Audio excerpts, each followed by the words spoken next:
Speaking of the shortages, it's actually going to affect the vehicle I want over here, the Ford Raptor. Apparently, production is going to be shut down of the F-150 Raptor for 2 weeks beginning April 5th. Oh. Ford confirmed 5 other North American plants continue to suffer chip shortages.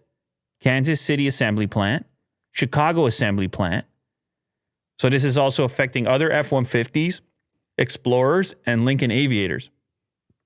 This is the stuff I'm talking about. You have these chips. Think about all the industry that needs them. Mm-hmm.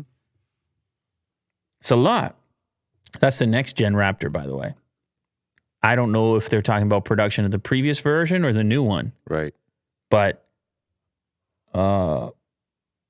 they need these semiconductor chips because they control critical systems, obviously, inside, even in a traditional gasoline-powered vehicle. It's all type of computer components in there with your nav and Bluetooth and various other critical system. Look at the interior there.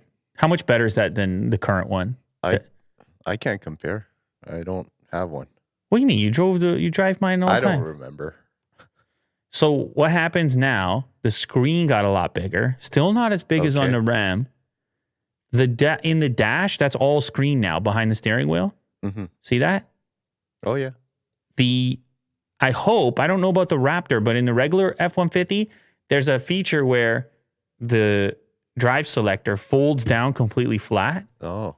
And then you can fold over the center console to make a large work surface in the middle. Like you could put a laptop there. Oh, I see. Or your fast food.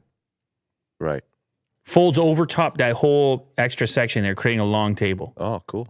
You're not excited enough for me, Will. A little dining table. You're not excited enough for me. I really like the windows. It's just open space. Oh, when you're up in the F-150. Yeah. Yeah, I know. Yeah. It's a lot of glass. Yeah. It's nice. Yeah. Well, anyway, that's the new one. They're going to need these chips, though, or else they're not going to be able to make it. And I guess everybody wants some of this action. Mm-hmm.